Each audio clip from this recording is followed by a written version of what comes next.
తెలియజేస్తున్నాను. ఒక ఉదయకాల సమయంలో దేవాతి దేవుడు నాకు అనుగ్రహించిన ధన్యతను బట్టి దేవునికి కృతజ్ఞత స్తోత్రాలు స్తుతులు చెల్లిస్తూ అల్పులమైన మనలను ప్రేమించిన దేవుడు, మనలను అధికులుగా చేయాలని ఆశించిన దేవుడు, ఆశ్చర్యకరమైన రీతిలో మన జీవితాలను ఆశీర్వదించాలని ఆశపడుతున్న దేవాతి దేవునికి ఒక్కసారి చేతులు ఎత్తి స్తుతులు చెల్లిద్దాం.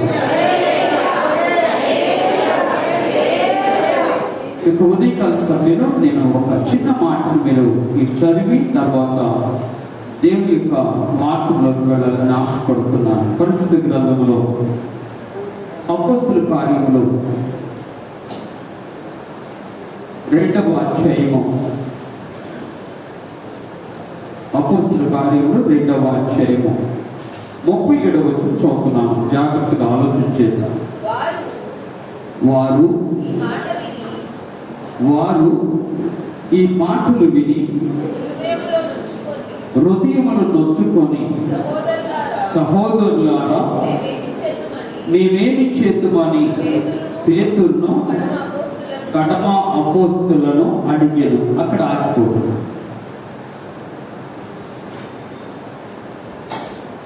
ఈ మాట మీరు జాగ్రత్తగా ఆలోచించాలి.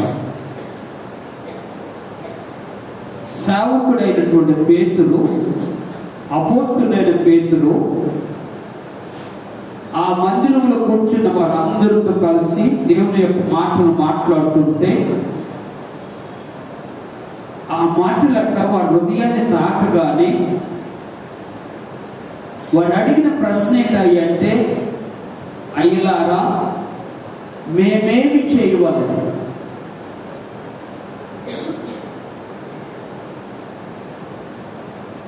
ఆ మాట, ఆ ప్రశ్న ఎంత ప్రభావం కలిగిందో మీకు తెలియచేయాలని ఆశపడుతున్నా. ఆ ప్రశ్నలో ఉన్నటువంటి మహత్తరమైనటువంటి శక్తి ఏంటో మీకు తెలియాలని ఆశపడుతున్నా. ఆ ప్రశ్నించిన వారి యొక్క జీవితంలో జరిగిన ఒక అద్భుతమైన ఉద్యమాన్ని మీకు తెలియచేయాలని ఆశపడుతున్నాను. ఎందుకు అంటే సంఘాల ఉద్యమం లేకపోతే, అబ్బో జీవం ఉంటే నాయన చూడాలి, జీవం ఉంటే పునర్జీవం వస్తుంది. బ్రతికున్నవాడు అనగా క్రీస్తులో బ్రతికున్నాను అనుకుంటే అవసరమైతే దేవుడు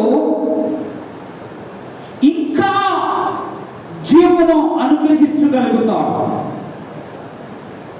ఏ దేవుడైతే మనం నమ్ముకున్నామో ఆయన మనల్ని సిగ్గుపరచనీయకూడదు అని మనం ఆలోచన చేస్తూ ఉంటే మనలోకి ఉన్న జీవము అది ఉద్యమంగా మార్చబడాలి. ఆ ఉద్యమమే నిత్య జీవానికి మార్గముగా ఉండాలి. ఆమె చెప్తాం. ఏ జీవం, ఏ ఉద్యమం అయితే దేవుడు మనల్ని కోరుకుంటున్నాడో, ఏ ఉద్యమం అయితే మనకు రావాలని ఆశిస్తున్నాడో, ఏ ఉద్యమంతోనైతే దేవుని సన్నిధిలో గడపాలని ఆశపడుతున్నావో అదే ఉద్యమము నిన్ను నన్ను నిత్య జీవంలోకి నడిపిస్తాను.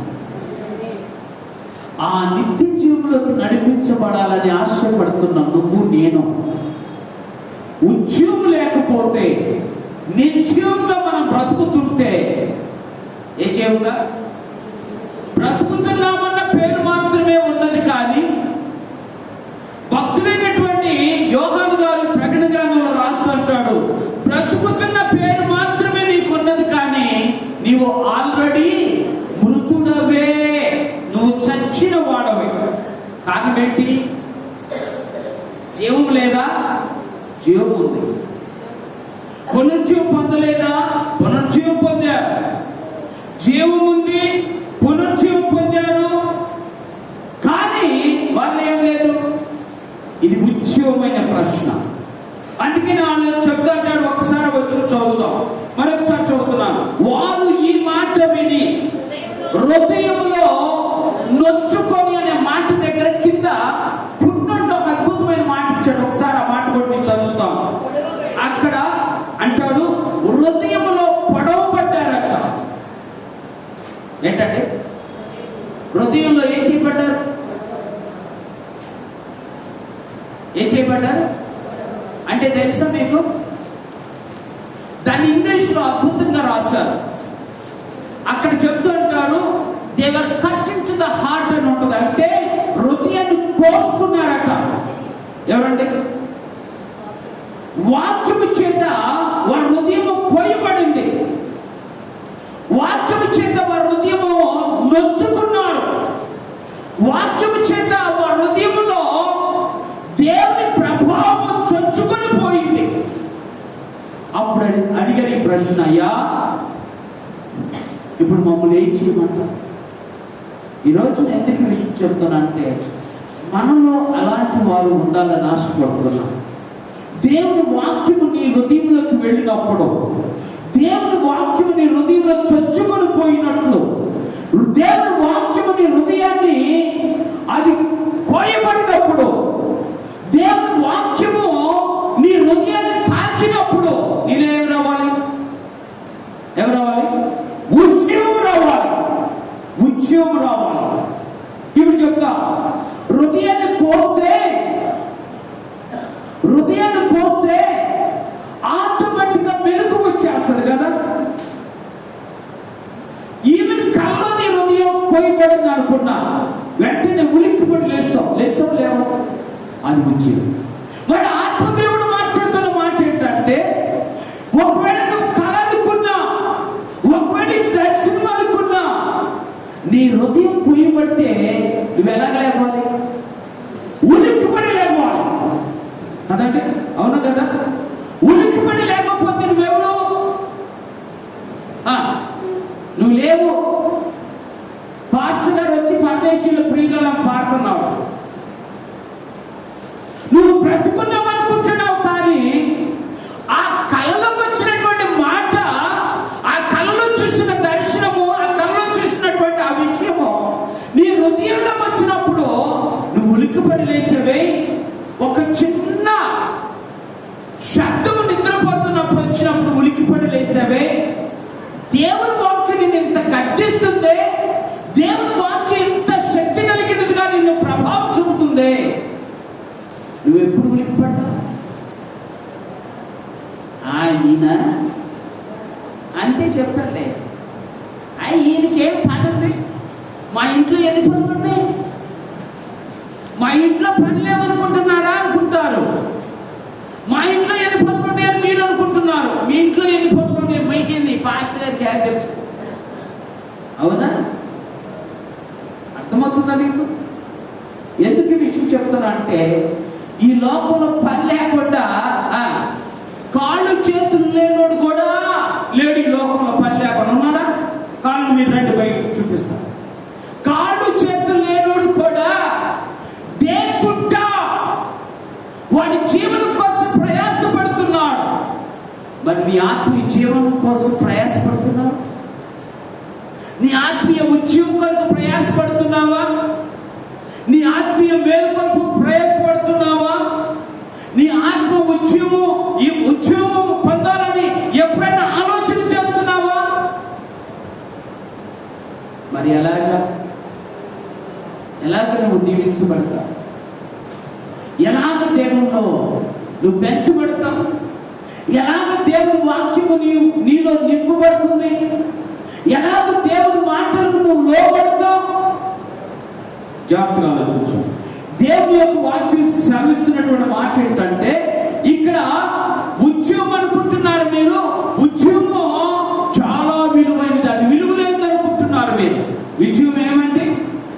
చాలా విలువ కలిగినది. ఒక ప్రాణానికి ఎంత విలువ ఉందో, ఒక ప్రాణానికి నువ్వు ఎంత విలువిస్తావో, ఉద్యమం అంతకంటే విలువైనది. అర్థమవుతుందా? అంతకంటే విలువైనటువంటి ఉద్యమం కావాలి. ఉద్యమం అనేది దేవుడు మనకు అనుగ్రహించినటువంటి గొప్ప జీవము కంటే ఉన్నతమైనది. జీవము కంటే బ్రతుకున్నామో కాదు. దేవుని యొక్క ఆలోచన మీరు జ్ఞాపకం చేసుకోండి. బ్రతుకున్నాము కాదు, బ్రతికించబడాలి.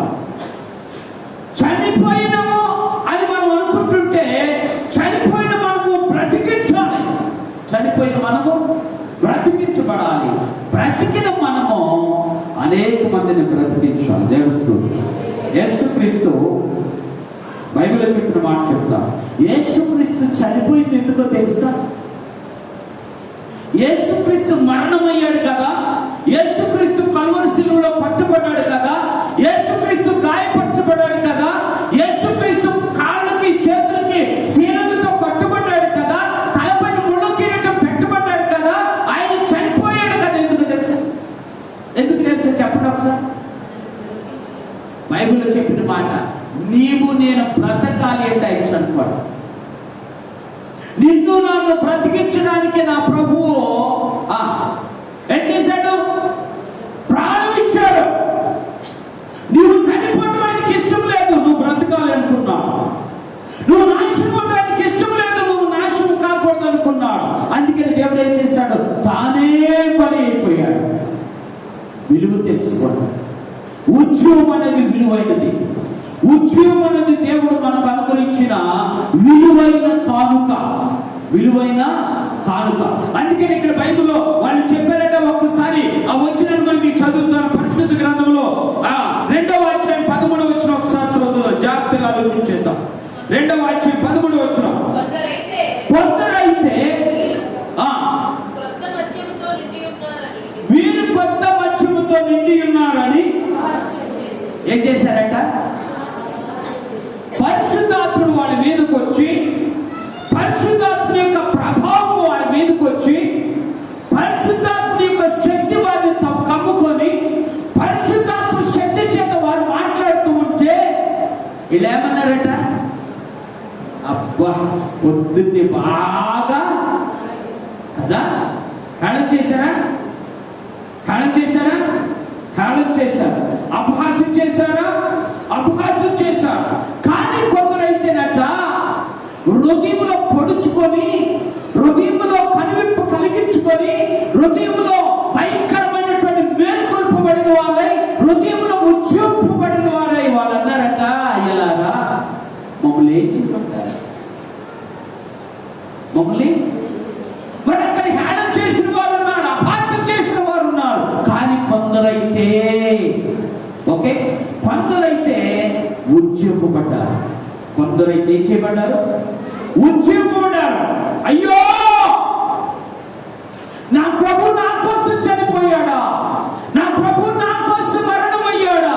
నా ప్రభు నా కోసమే సిలువెక్కాడా? ఇది మాకు తెలియకపోయిందయ్యా అని వారి హృదయంలో నొచ్చుకొని అన్నారట, అయ్యా మమ్మల్ని ఏం చేయమంటారు? ఈరోజు నీ ప్రశ్న మీరు మనసులో పెట్టుకోండి. యేసు నీ దేవుడు నీతో మాట్లాడుతుంటే, యేసు యొక్క మాటలు నీ హృదయంలోకి చొచ్చుకొని పోతుంటే నువ్వు చేయవలసిన పని ఏం చేయాలి? ప్రభువా, నేనేం చేస్తే నా జీవితానికి బాగుంటుంది? నేనేం చేస్తే నా జీవితం ఆశీర్వదించబడుతుంది? ఏం చేస్తే నా బ్రతుకు తెల్లారుతుంది?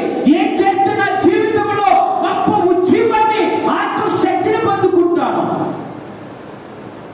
ఈరోజున ఉద్యోగం చాలా విలువైనది. మర్చిపోవాలి, ఈ మాట మర్చిపోవాలి. ఉద్యోగము చాలా, ఇది నా భాషలో చెప్పాలంటే ప్రాణము కంటే విలువైనది. నీకున్నటువంటి ఆస్తులు అంతస్తులు కంటే విలువైనది నా యేసయ్య ఇచ్చిన ఉద్యోగం. మీరు తర్వాత చదువుకోండి. అపోస్తలుడైన పౌలు కొరింథీయులకు రాస్తుంటాడు, నా ప్రభు చేసిన కార్యాలు చాలా ఉన్నతమైనవి. ఆయన దేహము ఉన్నతమైనది. ఆయన మనలాంటి దేహం కాదు, మనలాంటి దేహమే అయినా అది మార్చబడిన మహిమ కలిగిన దేహము అన్నాడు. 15వ అధ్యాయం చదివితే అందుకని ఈ ఉదయకాల సభలో నా పేరు పెట్టారా?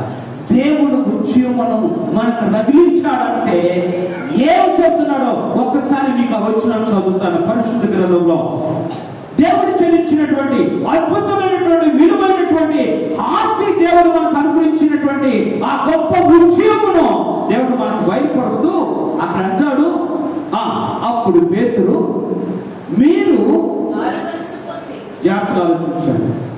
The first step in to creation. ఆత్మ సంబంధమైన ఉద్యోగం నడుపుబడాలి అంటే, ఆత్మ సంబంధమైన ఉద్యోగం నీలోకి రావాలి అంటే, ఆత్మ సంబంధమైనటువంటి బలము నువ్వు పొందుకోవాలంటే పేతురు చెప్పేశాడు, అయ్యా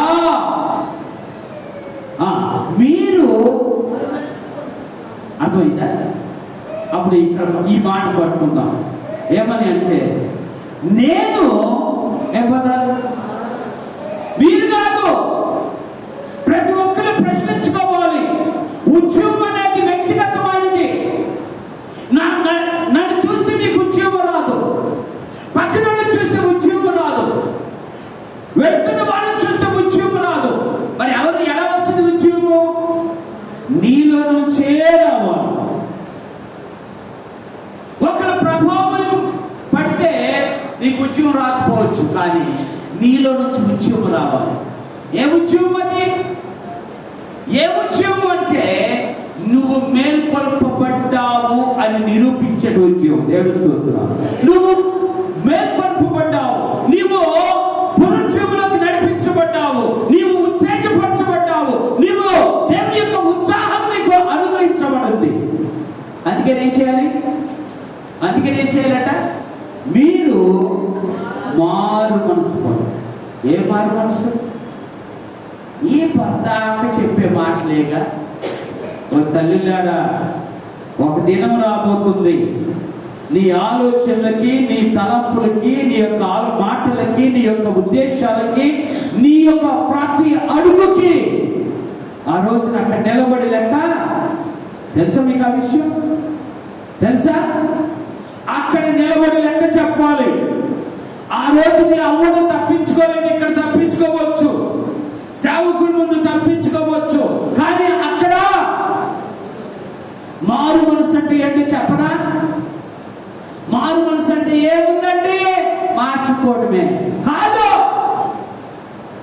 మారు మనసు అంటే అర్థం ఏంటంటే చేసిన దాన్ని చేయకుండా ఉంటాం కదా, అంతేనా కదా? పాపం చేసే వారికి అది చేయకూడదు, తప్పు నడిచే వారికి నడవకూడదు అన్నట్టు కదా.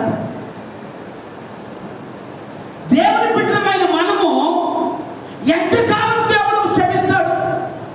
ఇప్పుడు చెప్తాం మీకు. మీ కుటుంబాల్లో చూడండి, మీ జీవితాల్లో చూడండి. 5 సార్లు 4 సార్లు చెప్పి వెనకపోతే కొడుకుని ఏమంటారు? నువ్వు కొడుకుని గారు, కూతురు గారు ఏమంటారు? వదిలేసేస్తావు. పోరా, నీ వల్ల నా జీవితం పాడైపోతుంది, నా ఆరోగ్యం పాడైపోతుంది. ఎన్నిసార్లు చెప్పిన వెనకపోతే ఎందుకు నువ్వు నాకు అంటావా? నువ్వు తప్పనిసరిగా అంటావు. వాడి మీద ప్రేమ ఉన్నా అంటావు. ఏంటయ్యా నీ వల్ల నా ప్రయోజనం? ఏం తెచ్చి పెడుతున్నావు నువ్వు నాకు అని అంటావా? మన దేవుడు అంటాడా? మనలో మన మాట దేవుడు అంటాడా? అనే దేవుడా కాదా ఆయన? మాట్లాడే దేవుడా కాదా ఆయన? ఏం మాట్లాడ్డా? అర్థమవుతుంది మీకు? దేవుడు మాట్లాడితే నువ్వు వినకపోతే ఒక్కసారి చూస్తాడు, 2 సార్లు చూస్తాడు, 3 సార్లు చూస్తాడు, 4 సార్లు చూస్తాడు, 7 సార్లు చూస్తాడు. ఇంకా ఎప్పుడు మారుతా? చాసి ఒక దెబ్బ కొడితే అప్పుడు కనపడుతుంది జీవితం ఏంటో. ఏంటి? సాసి ఒక దెబ్బ కొడితే ఇంకా దేవుడు ప్రేమ చూపిస్తున్నాడంటే, ఇంకా దేవుడు కృప చూపిస్తున్నాడంటే, ఇంకా నిన్ను నన్ను పట్టుకొని ఉన్నాడంటే ఆయన జాలి ఎంత ఉన్నతమైనదో అర్థం చేసుకోవాలి. ఇప్పుడు కన్నా నువ్వు ఏం చేయాలట? మారు మనసు పొందాలి. ఫస్ట్ స్టెప్ నీ జీవితంలో మొదటి మెట్టు ఏంటంటే నువ్వు ఉద్యోగపడాలి అంటే హృదయంలో నచ్చుకున్నాను అంటూ కాదు, హృదయంలో పడుచుకున్నానంటే కాదట. దేవుడు చెప్పిన మాట వినాలి. అందుకని ఏమన్నాడు పేతురు? అయ్యా మీరు ఏం పొందాలి? మారు మనసు పొందండి. అంటే చేసిన దాన్ని వదిలిపెట్టండి.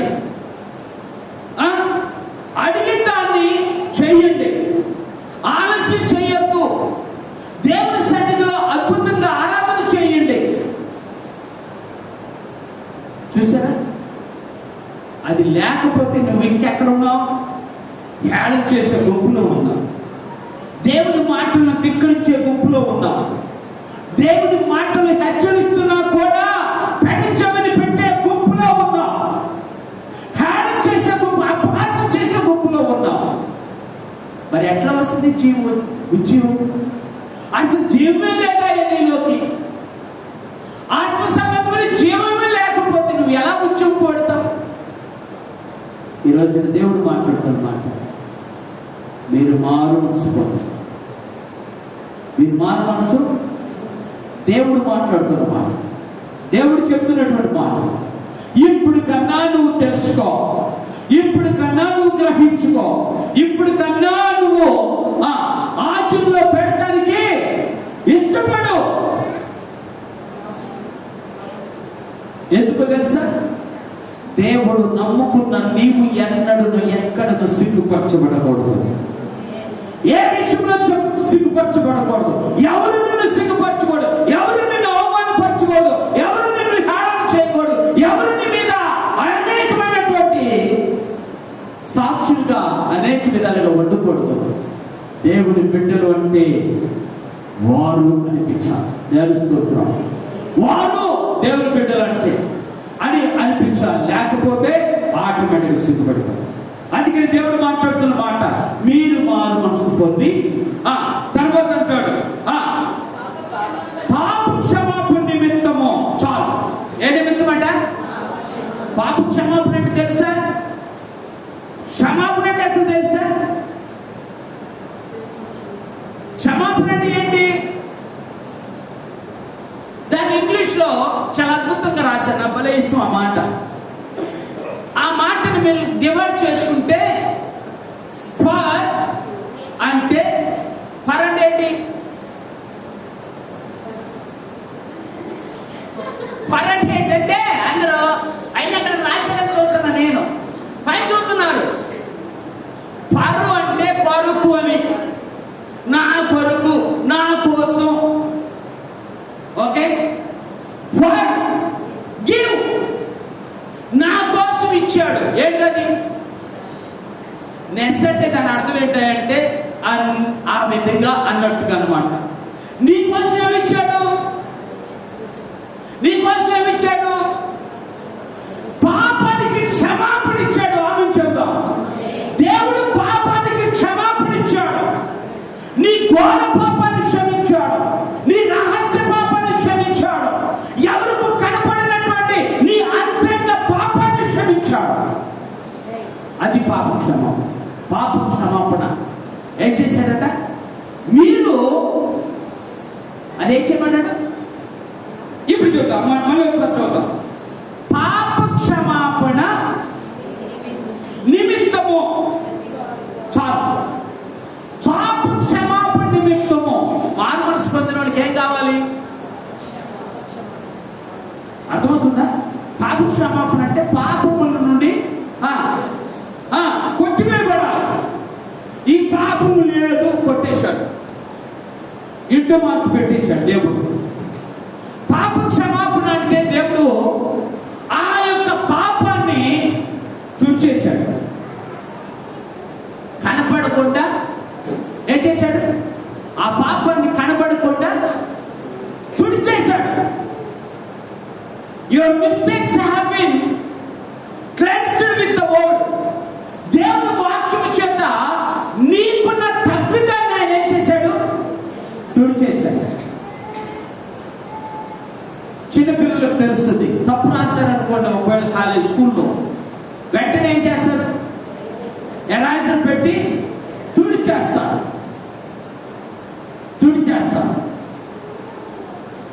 రెండోసారి తుడిచేస్తారు. మళ్ళీ తప్పు చేస్తే తుడిచేస్తారు. తర్వాత ఏం చేస్తారు చెప్పరా? తర్వాత ఏం చేస్తారు? అసలు మేము తప్పులే చేయమయ్యా, యాంటీ తుడిచేది ఏమన్నా అంటారా అనేవాళ్ళు కూడా ఉంటారు. అర్థమవుతుందా? ఏం చేస్తారు? మా ధనుష్ని అడిగాను అనుకో, చెప్పేస్తాడు. ఏం చేస్తారు? ఆ పేపర్ని చించి ఉండ చుట్టి బయట పడేస్తాడు. ఆమె చెప్తాం. దేవుడు కూడా నీ పాపను అలాగనే తుడిచాడు.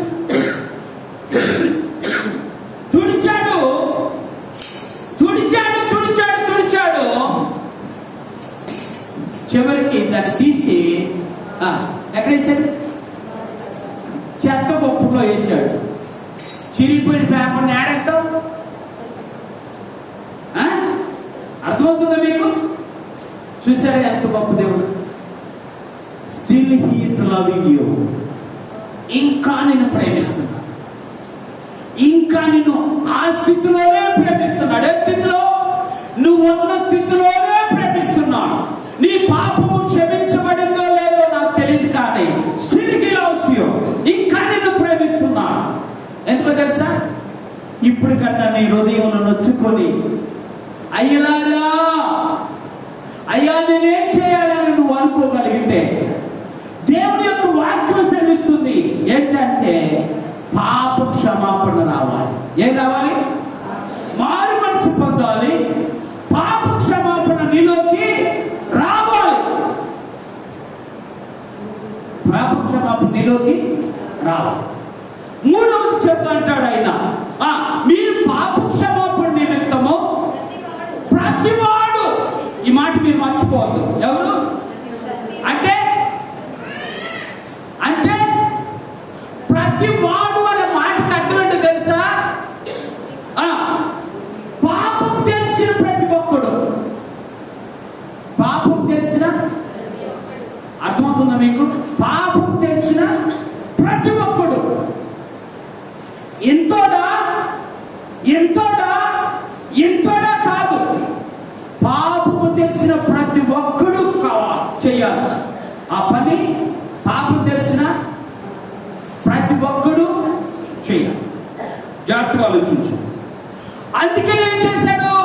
ప్రతి ఒక్కరయ్యా, ఒక్కరు కాదు. జాగ్రత్తగా ఆలోచించాడు. ప్రతి ఒక్కడు, ఇక్కడున్న ప్రతి ఒక్కరు, నీకు నీ చుట్టూ ఉన్న ప్రతి ఒక్కరు, నీ ఇంటి దగ్గర ఉన్న ప్రతి ఒక్కరు ఏం చేయాలట? ఇప్పుడు చూద్దాం. పాప క్షమాపణ నిమిత్తము ప్రతి ఒక్కడు ఆమె చూద్దాం. ఇప్పుడు చెప్తా, జాగ్రత్తగా ఆలోచించు. బాప్తిస్మము అంటే అర్థం తెలుసు? బాప్తిస్మం అంటే ఏంటి? మీకు ఒక ఉదాహరణ చెప్తా, మీకు బైబిల్లోని చెప్తా, మీకు అర్థమవుతుంది. ఒకసారి రోమిలకు రాసిన పత్రిక 6వ అధ్యాయంలోకి వెళదాం. రోమిలకు రాసిన పత్రిక 6వ అధ్యాయం 3వ వచనం చదువుతున్నాం. క్రీస్తు యేసులోనికి బాప్తిసం పొందిన మనం అందరము నెంబర్ 1 బాప్తిసం అంటే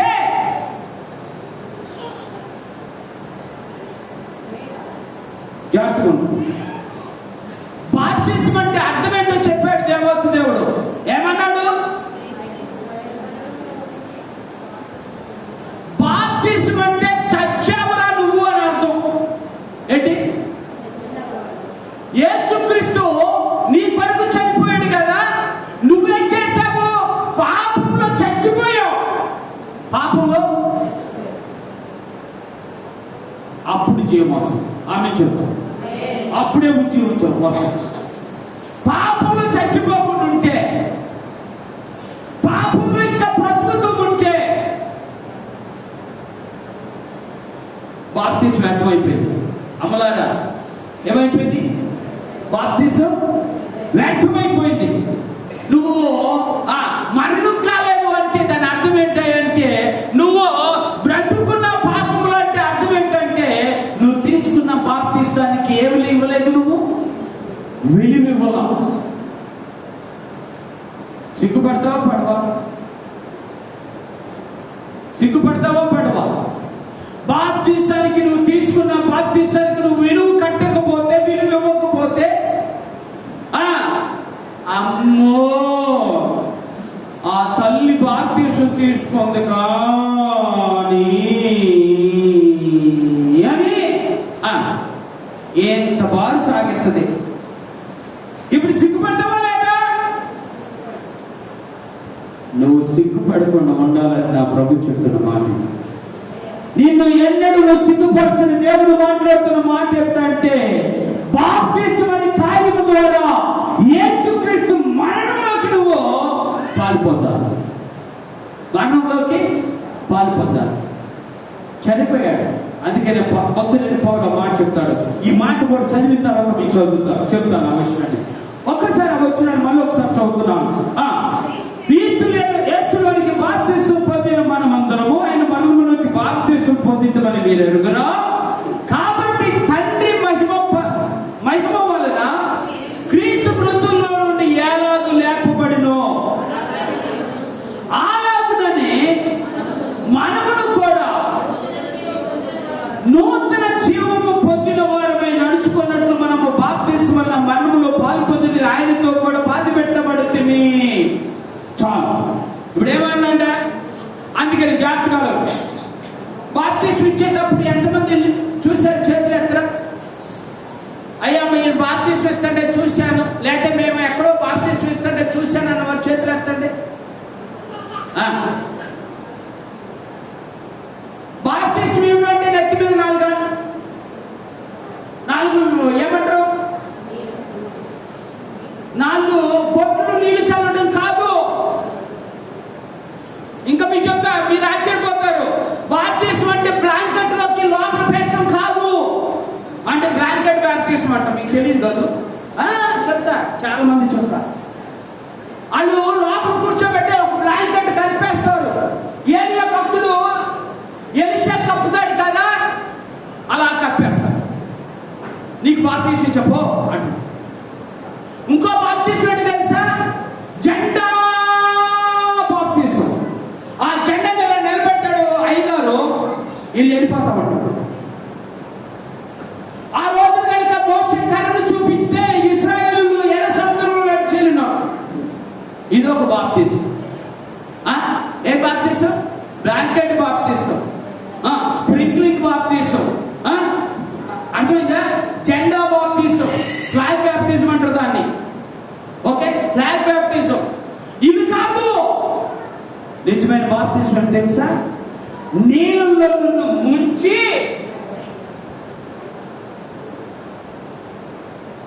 ఒక్కసారి భలే ఆశ్చర్యం వేస్తుంది.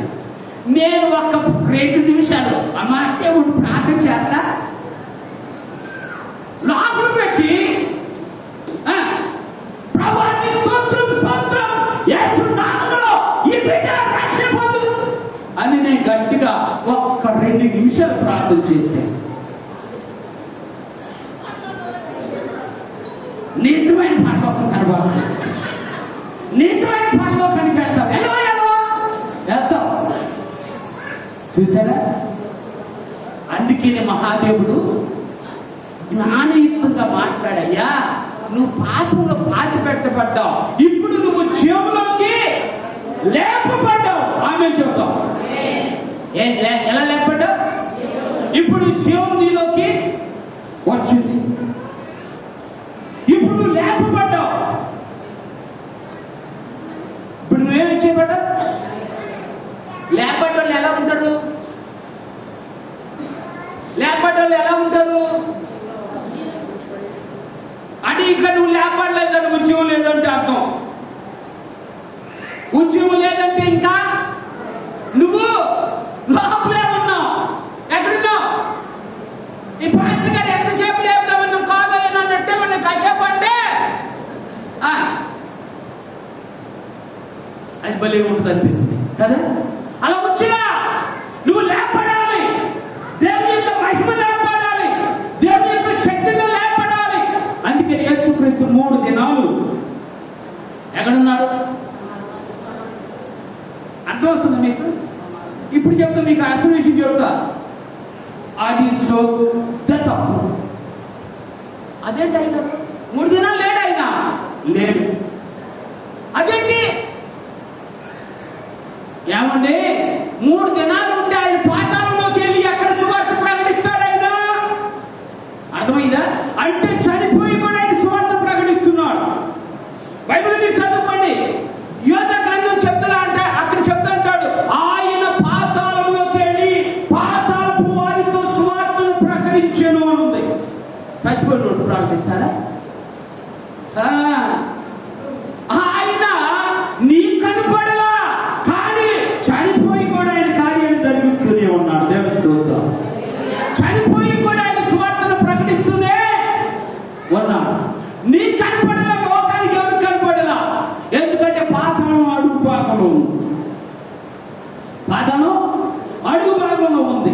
అక్కడి నుంచి వెళ్ళి సువార్త ప్రకటించి వచ్చాడు. ప్రకటించొచ్చి మూడో దినాన ఇశ్రాయేలీయులకు ఆలోచన ఉంది. ఏంటి అంటే, ఇశ్రాయేలీయులు నమ్మినటువంటి మాట ఏంటంటే, ఆ ప్రభు మూడో దినాన్ని లేస్తాడు అని. మళ్ళా ఆయన మూడో దినాన అందరూ కనపడేటట్లు లేచాడు. నేడుస్తుంది. అందుకని మన అందరూ చూస్తుంది కానీ ఒక మనిషిని బాప్తిస్మం నుంచి ఆ మనిషిని పైకి లేపేటువంటి అద్భుతమైన క్రియ ఎక్కడ జరిగింది? బాప్తిస్మం జరిగింది. ఇప్పుడు మీలో కొంతమంది అనుకోండి, ఇవన్నీ చెప్పలేదు, అసలు చెప్పేసి తీసుకునే వాళ్ళే కాదు, ఇవన్నీ జాగ్రత్త. దేవుని వాగ్నది, మనుషులు పెట్టింది కాదు. అందుకనే భక్తులైనటువంటి మార్గారు రాస్తూ అంటాడు. ఒకసారి ఆ వచనాన్ని మీకు చదివి వినిపిస్తా. 16వ అధ్యాయం చదువుతున్నాం. 16వ అధ్యాయం 16వ వచనం. నమ్మి బాప్తిసం పొందినవాడు రక్షింపబడును, నమ్మని వానికి శిక్ష విధింపబడును. దేవుని స్తోత్రం. ఏమంటాడు దేవుడు? నమ్మిన వానికి శిక్ష లేదు. ఎవరికి? నువ్వు నమ్మేవా? శిక్ష లేదు. ఇంకో మాట కూడా చెప్తున్నా, సిగ్గు లేదు. అదేంటి అయ్యారు అంటారా? అవును, సిగ్గుపడాల్సిన పని ఏముంది? సిగ్గుపడాల్సిన పని లేదు. ఎందుకు? దేవుని శక్తి నన్ను ఆవరించి, దేవుని యొక్క మహిమ నన్ను ముట్టింది, దేవుని యొక్క ప్రభావం నా హృదయంలోకి వచ్చింది. దేవుడు నన్ను నా హృదయాన్ని కోసాడు. ఇప్పుడు నేనేం చేశాను? బాప్తిసానికి సిద్ధపడ. దేవుని యొక్క మహిమ కనబడింది. వెంటనే ఆయన అంటాడు, మీరు మారు మనసు పొంది పాప క్షమాపణ నిమిత్తము ప్రతివాడు యేసుక్రీస్తు నామములోనికి బాప్తిసం పొంది అప్పుడు మీరు ఆమేన్ చెప్పారు. అప్పుడు మీరు ఎప్పుడు? నీళ్ళలో మునిగినప్పుడు కాదు, బాప్తిసం పొందినప్పుడు కాదు. ఓ ఈ మాట మీ జాగ్రత్తగా ఉంచాలి. అర్థమవుతుందా? ఎప్పుడంటే మారు మనసు పొందినప్పుడు, మరణములో నువ్వు సాదృశ్యమైనటువంటి యేసుక్రీస్తు మరణానికి సాదృశ్యమైన ఆ మరణంలో నువ్వు పాలు పొందినప్పుడు, ఆ పునర్జీవంతో నువ్వు లేపబడినప్పుడు, అప్పుడు ఏ పొందుకుంటా? పరిశుద్ధాత్మ వరమును పొందుకుంటాం. పరిశుద్ధాత్ముడు మాకు అనుగ్రహించబడ్డాడు. దేవుని స్తోత్రం. The indwelling spirit of the Lord is within you. దేవుని యొక్క ఆత్మ నీలో నివసిస్తుంది. ఎక్కడ నివసిస్తుంది? దేవుని యొక్క ఆత్మ నీలో నివసిస్తుంది.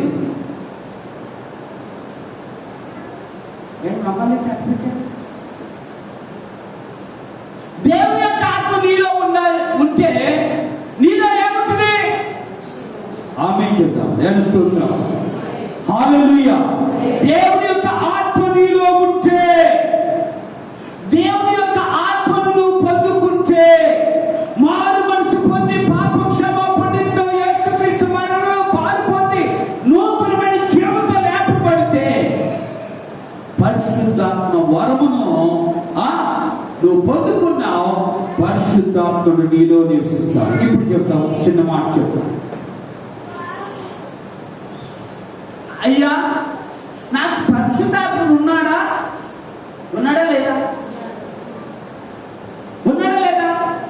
మీరు చెప్పండి. నాకు పరిశుద్ధాత్ముడు బాప్తిసం తీసుకున్న వాళ్ళు చెప్పలే. బాప్తిసం తీసుకున్న వాళ్ళేం చెప్తారు? పాపం బాప్తిసం తీసుకుని నా పరిశుద్ధ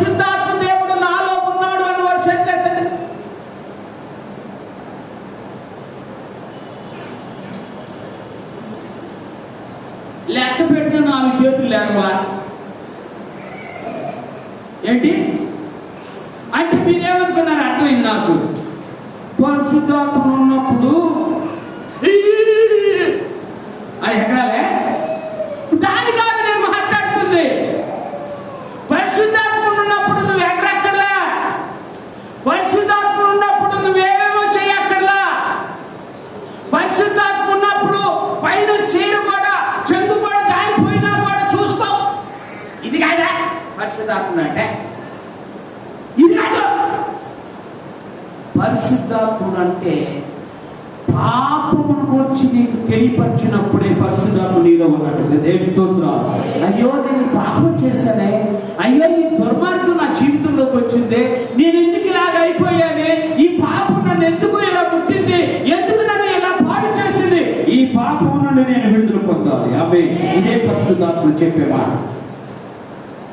no other things than this one. ఈ కంటే మరొక అంటే నువ్వు ఆలోచించాల్సిన అవసరం లేదు, మరొకటి నీకు అవసరం లేదు. నువ్వు ఆలోచించాల్సిన ఏంటంటే నా పాపాన్ని ఒప్పించాడా దేవుడు? ఒప్పించాడు. చెప్పాడు నా పాపం ఏంటో, అర్థమైందా? నా పాపాన్ని గురించి దేవుడు బోధించాడా? బోధించాడు. బోధిస్తే చాలు అంతే. ఒకవేళ తర్వాత ఏదైనా జరిగినా దాని గురించి మనం ఆలోచించొద్దు. భాషలో మాట్లాడుతున్న ఓకే దాని గురించి ఆలోచించొద్దు, ఊగుతున్నావు దాని గురించి ఆలోచించొద్దు. నీకు అవసరం లేదు. నీకు అవసరమైంది ఏంటంటే దేవుడు నా పాపం ఒప్పించాడు చాలు. అంటే నాలో పరిశుద్ధాత్ముడు పని చేస్తున్నాడు. ఓకే, ఆయన పాపమును గురించి పరిశుద్ధాత్ముడు మీ మీదకు వచ్చినప్పుడు ఆయన పాపమును గురించి, నీతిని గురించి, తీర్పును కూర్చి మీకు వివరింప చేయండి. దేవుని స్తోత్రం. ఇప్పుడు పాపం చేసిన వాడికి తీర్పు ఉందా లేదా? ఉందా లేదా?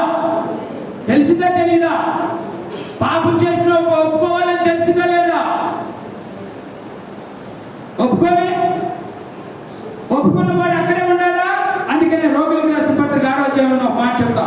మొదటి వచ్చిన చదువుతా. 6వ అధ్యాయం మొదటి వచ్చిన అలాగైతే ఏమందుము గొప్ప విస్తరింపవలెనని. ఏంటి? ఆ కృపందుగా కృప కలిగిన దేవుళ్ళే. నేనేం చేసినా క్షమిస్తాడులే, నేను ఎలా ఉన్నా క్షమిస్తాడులే అని పాపంలో ఉన్నావా అట్లా అనొద్దు, అలా ఉండొద్దు, అలా ఉండొద్దు. ఉన్నావా నీకు నువ్వు కానీ తీర్పుని దగ్గరికి తెచ్చుకున్నావు. నీకు నువ్వు కానీ ఇప్పుడు ఏమంటున్నావు అంటే దేవుడి దగ్గరకు వచ్చి నా తీర్పు ఇచ్చేయి, నన్ను ఏదో చేసేయి, ఇంకా నేను బ్రతకడం వేస్ట్. ఇద్దరు అన్నదమ్ములు గొడవ ఆడుకున్నారు. స్టోరీ కాదు ఇది, రియాలిటీ చెప్పు. అంటే పెద్దాన్ని చిన్నాన్ని పిల్లలు అన్నమాట. ఇద్దరు అన్నదమ్ములు గొడవ ఆడుకొని చివరికి ఆడవాళ్ళు కూడా జాయిన్ అయ్యారు. మళ్ళీ ఏమంటాం, మగవాళ్ళ గొడవలు ఆడవాళ్ళు జాయిన్ అయ్యారంటే పంపు కొల్లి. మీ అందరి గురించి కాదులేండి, మా ఊర్లో సంగతి చెప్తున్నా. ఓకే, ఇద్దరు జాయిన్ అయ్యారు. వాళ్ళిద్దరు వీళ్ళిద్దరు అరుచుకున్నారు. అరుచుకుంటే ఒక ఆయన కొడుకు వచ్చి నాన్న నీకేం పని అమ్మ పో అన్నాడు. సరే అమ్మ వెళ్ళిపోయింది. వీడికి లోపల ఉన్నాడు కదా ఒకడు, వీడికి లోపల ఒకడు ఉన్నాడు. గొప్పడు ఆడికి ఏంటి నన్ను అనుకుంట ఏమన్నా సార్ నేను ఇక్కడే ఉంటున్నాను. నాన్న వెళ్ళి నాన్న అనవసరంగా ఇక్కడ మళ్ళీ గొడవ చేస్తావు, నా పరువు పోతుంది. ఏట్రా నా తప్పడువా? నేను తప్పు చేశానా? నేను చేయగా వాళ్ళే నా మీద తిరగబడతానికి వచ్చాను. వినవా? లాగా ఒకటి పీకాడు, ఏంట్రా మళ్ళీ ఒకటి పీకాడు, 2 అయిపోయింది. నడబెట్టని వెనక లాగి ఇంకోటి పీకాడు. పీకితే ఎన్ని పీకాడు ఇప్పుడు? అబ్బా పీకే మగోడు ఎంత బాగుందనిపించింది. సరే అండి, 3 పీకులు పీకి ఇంటికి తీసుకెళ్ళాడు. ఇంటికి తీసుకెళ్తాడు, లోపల ఉన్నాడు. నన్ను కొట్టాడు వీడు, నన్ను కొట్టాడు అనుకొని ఇంట్లో మాట్లాడుతున్నాడు, అరుచుకుంటున్నాడు, గొడవ చేశాడు. ఈయనట్టే అరుచుకుంటాడని ఈడు బయటకు వచ్చాడు. సూర్యులో కత్తుంది తీసుకున్నాడు, పట్టుని పొడుచుకున్నాడు లోపలికి. పొడుచుకొని మంచం మీద పడుకున్నాడు. బ్లడ్ కారిపోతుందా? వీడు ఏంటి మా నాన్న ఇంకా బయటికి రాలేదు, రావాలి కదా లోపల ఉన్నాడు, రక్తడిగా బయటికి ఏంటి రాలేదని నేను వెళ్ళాలికే బ్లడ్ కారుతా ఉన్నాడు. వెంటనే దబదబా వాళ్ళ బాబాయ్ ఫోన్ చేసి, వాళ్ళ పెదనానికి ఫోన్ చేసి, నాన్న ఇట్లా సంగతి నువ్వు తొందరగా అని చెప్పి వెళితే వీడు పడుకుని ఎలా నిద్రపోయాడు. బ్లడ్ కారుతాను అంటే నిద్రపోవడం అంటే వీడు సోయిలో లేడు, కారిపోయింది. ఇక ఆడికి సుర తప్పిపోయాడు. ఆడు తీసుకెళ్ళి విజయవాడ హాస్పిటల్ తీసుకొచ్చాడు. హాస్పిటల్లో 6 రోజులు ఉన్నాడు. ఎన్ని రోజులు? వాడి పేరు రాజు. సిగ్గు లేకుండా చెప్తున్నా, సిగ్గు పడాలని చెప్తున్నా, నా అన్న కొడుకు. ఎందుకు ఈ విషయం చెప్తున్నానంటే లోపల ఉన్న సాతాను వల్లలాగా పాడు చేసి ఆఫ్కోర్స్ మహాదేవుడు. నేను ఓపెన్గా చెప్తాను, నా తల్లి ప్రార్థన, నా అన్నయ్యలందరినీ ఇప్పటికీ కాచి కాపాడుతున్నాడు. ఎన్నో యాక్సిడెంట్. వాడైతే ఒకసారి కాల్చుకున్నాడు, 85% కాల్చుకున్నా దేవుడు బ్రతికించాడు. ఒకసారి మందు తాగాడు, 6 రోజులు మళ్ళీ బ్రతికించాడు. ఒకసారి గొడ్ల పెట్టి నరికారు, 16 కుట్లు పట్టి అయినా బ్రతికాడు. ఈరోజు కత్తి పెట్టి పొడుచుకున్నాడు, అయినా దేవుడు బ్రతికించాడు. ఎందుకు ఈ విషయం చెప్తున్నా తెలుసా? తల్లిదండ్రుల ప్రార్థన బిడ్డకు అంత అద్భుతంగా ఉంది. ఈరోజు ఎందుకు ఈ విషయం చెప్తున్నాను? నా జీవితాల్లో దేవుని ఆత్మను పొందుకుంటే నీ పాపపు స్థితి బయటపడబడుతుంది. వెంటనే అంట, అయ్యా క్షమించు, ఒప్పుకొని అమ్మో ఆ తీర్పులో నేను పడకూడదు అని అనుకుంటావా లేదా? తీర్పులో పడ్డావా? నీ అంత దురదృష్టవంతుడు ఈ లోకంలో ఎవరు? ఆయన తీర్పులు యథార్థమైనవి. ఎవరికిచ్చే శిక్ష వాడికి. అందుకని వెంటనే వాళ్ళందరూ అనుకున్నారట, అయ్యో ఇక మేము మా జీవితంలో ఇలాంటిది చేయకూడదు అనుకున్నా, బాప్తిసం తీసుకున్నారంట. అక్కడ ఒక చిన్న మాట చెప్పి నన్ను ముగిస్తాను. యాక్చువల్గా చాలా విషయాలు చెప్పాలని ఆశపడ్డాను, కానీ టైం లేదు. ఒక్కసారి వచ్చిన చూస్తున్నాను. ఇప్పుడు పరిశుద్ధ గ్రంథంలోకి అపోస్తలుల కార్యములు 2వ అధ్యాయం, అక్కడ 2 వచనాలు చదివి నేను ముగిస్తాను. మొదటి వచనంగా అపోస్తలుల కార్యములు 2వ అధ్యాయం 41వ వచనం. కాబట్టి అతని వాక్యమును అంగీకరించిన వారు బాప్తిసం పొందిరి. ఆ దినమందు ఇంచుమించు 3000 మంది చేర్చబడింది. వీరు అపోస్తలుల బోధ యందును, సహవాసమందును, రొట్టె విరుచుట యందును, ప్రార్థన చేయుట యందును నిద్రపోయిరి. అప్పుడప్పుడు వచ్చిరి. ఎప్పుడప్పుడు?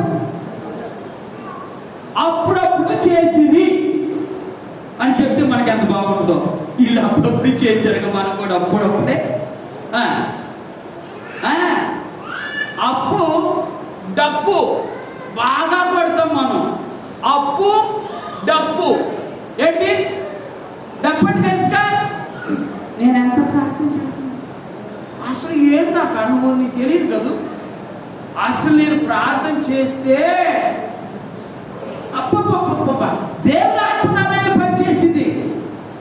వెంటనే నేను ప్రార్థన చేస్తే స్వస్థతలు జరుగుతాయి, అనారోగ్యం పోతాయి, ఆరోగ్యం వస్తుంది, అంత ఆనందంగా ఉంటుంది. కానీ ఏం చేయు? అపోస్తలు బోధ లేదు. ఇప్పుడు అంత బాధే వచ్చింది. ఏంటి బాధపోయి ఏమొచ్చింది? ఇంకా వదలట్లేదు. 9:30 అవుతుంది కానీ చూసిన అక్కలు తమ్ముడు చాలా మంది ఉన్నారు నాకు తెలిసినట్టు. ఎంత కొంతమంది అయితే షుగర్ ఉండగా వెంటనే తినకపోతే ఆడ పిచ్చి పిచ్చి ఎక్కేస్తుంది.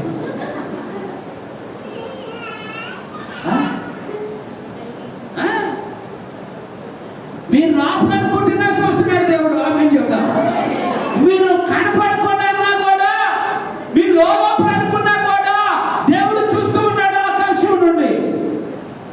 అందుకే నేను అంటాడు, వీరు అపోస్తల బోధ యందును సహవాసం అందును రొట్టె విరుచుడి యందును ప్రార్థన చేయడం యందు. అది మర్చిపోకూడదు. ఏంటంట అంటే ఎడతే కంటే కంటిన్యూడ్ అని అర్థం. ఇక ఎక్కడ ఆలస్యం లేదు, ఎక్కడ ఆగిపోయింది లేదు. ఏం జరుగుతా ఉంది? జరుగుతానే ఉంది. సహవాసంలో ఉన్నారు, ప్రార్థన చేస్తున్నారు. ఒక్క మాట చెప్పి నేను ముగిస్తాను. ఏం జరిగిందో ఒక్క మాటతో మీకు చెప్పేసి ముగిస్తాను. ఒక్కసారి పరిశుద్ధ గ్రంథంలో అపోస్తలుల కార్యములు 12వ అధ్యాయము 24వ వచనం చదువుతున్నాను. జాగ్రత్తగా ఆలోచన చేస్తాను. దేవుని వాక్యము ప్రబలమై వ్యాపించుచుండెను. దానిపైన వచ్చిన కూడా చదువుతున్నాను. అతడు దేవుని మహిమపరచనందున వెంటనే ప్రభుదూత అతని మొత్తిన కనుక పురుగులు పడి ప్రాణం ఇచ్చెను. దేవుని వాక్యము ప్రబలమై ఏం జరిగిందట? ఆ పై వచ్చిన చదివితే అక్కడ చెప్పబడినటువంటి మాట ఏంటంటే, ఈయన దేవుని మహిమపరచునందున. ఏంటంటే దేవుణ్ణి మహిమపరచునందున, దేవుని యొక్క సహవాసంలో ఉండనందున, దేవుని యొక్క సన్నిధికి రానందున, దేవుని మహిమపరచునందున, అపోస్తలుల బోధ యందు నిలిచి ఉండనందున, ప్రార్థన చేయటములో ఎడతెగక ఉండాల్సిన వాడు ఉండనందున ఏమయ్యాడట? ఎన్ని మహిమలో కార్యాలు. దేవుని మహిమ పరిచేటప్పుడు పాటలు పాడతామా? ఆ వచ్చినలే పాడుకుంటాను. అలా వచ్చిన రాపోయినా కూర్చొని వాళ్ళతో ఏకీభవిస్తాము. ఆరాధన చేస్తున్నామా? ఆరాధన చేయడం వాళ్ళే చేసుకుంటారు అనుకోలే. అందరూ కూర్చొని ఆకిస్తున్నారు. మూడవది, ప్రార్థన చేస్తున్నారా? అయిపోయిందిలే ప్రార్థన. ఇంకా సాక్ష్యాలు అయినా అవ్వలేదా? ఇంకా సాక్ష్యాలు అవ్వాలి, ప్రార్థన జరుగుతుంది, ఇంకా సాక్ష్యాలు చేస్తాను, అప్పుడైనా వచ్చుకున్నాం అని అలా ప్రార్థనలో ఉన్నారు, పాటలు పాడేటప్పుడు ఉన్నారు, ఆరాధన చేసేటప్పుడు ఉన్నారు, వాక్యం సాక్ష్యాలు చెప్పేటప్పుడు ఉన్నారు, చివరికి వాక్యం చెప్పేటప్పుడు ఉన్నారు, తర్వాత కార్యక్రమంలో కూడా ఉన్నారు. దేవుని స్తోత్రం. అందుకని ఏమైపోయిందంటే సంఘము ఏమైపోయింది? వ్యాపించింది. ఇక్కడి నుంచి అక్కడికి వెళ్ళిపోయింది. ఇప్పుడు చెబుతా, జాగ్రత్తగా ఆలోచించు. ఇప్పుడు మీకే పరీక్ష. కొన్ని మందిరాలు చూసినప్పుడు కొన్ని మందిరాలు చూసినప్పుడు మందిరాలు గోడతో సహా పడగొట్టి ఎక్స్టెన్షన్ చేసుకున్నాం. ఏసా గోడలు కూడా పడగొట్టి అంటే ఇంకా కొద్దిగా ఇటు జరిగితే బాగుంటుంది అనిపిస్తుంది. ఎందుకు? పండగ రోజున పంతులు గారు డమ్ము కొడితే, ఆదివారం రోజున అయ్యగారు గంట కొట్టే, ప్రార్థనకు రాలేరా మీరు, ప్రార్థనకి రారండిరా అనేది నేను పొద్దున్న లేచి గంటలో. ఇప్పుడు మీరే అనుకుంటే తెలిసి చలికాలం వచ్చింది మంటలు పెడితే బాగుంటాయి. మంటలు పెడితే కాలిపోతారు చెప్తున్నా. మంటలు పెడితే ఏమవుతారు? కాలిపోరు.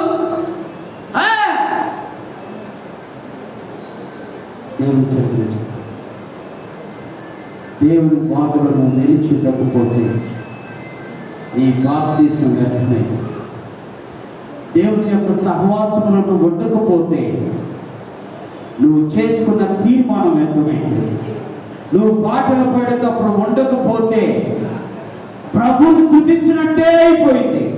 ఆరాధన చేసేటప్పుడు నువ్వు ఉండకపోతే నీకు రావాల్సిన ఆశీర్వాదాన్ని నువ్వు కాళ్ళతో తన్నుకున్నట్టు అయిపోయింది. ప్రభు బల సమీపించడానికి నువ్వు రాకపోతే నువ్వు ఇంకా నిత్యమైన స్థితిలోనే ఉన్నావని అర్థమైంది. అదంతా నీకు దూరమవునుగా. గొప్ప ఉజ్జీవాన్ని దేవుడు మన హృదయంలో రగిలించునుగా. గొప్ప ఉజ్జీవంతో నింపబడిన వారమే దేవుని కొరకు పని చేయదుగాక. దేవుడు తన మహాశక్తిని మనకు అనుకరించునుగాక. పరిశుద్ధుడైన తండ్రి, ఈ ఉదయకాల సభలో నాతో మాట్లాడి శ్రేష్టమైన మాటలు పట్టిస్తుంది.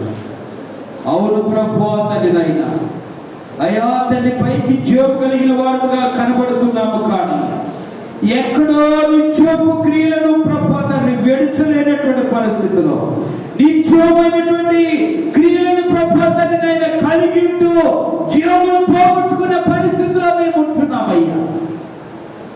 ఈ రోజున మాకు పునరుజ్జీవన దాయిచ్చాడు, గొప్ప ఉజ్జీవన దాయిచ్చేది, గొప్ప ఉత్సాహాన్ని దాయిచ్చేది, గొప్ప ఉత్తేజాన్ని దాయిచ్చేది.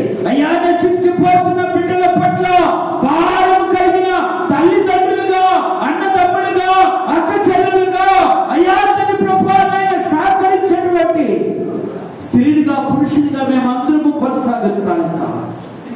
ఈ మహిమతో నింపి, ఈ ఆత్మతో నింపి బలపరిచి మహిమపొందవాలి. యేసు నామమున ప్రార్థించే వేడుకుంటున్నాను. ఆమేన్. హల్లెలూయా.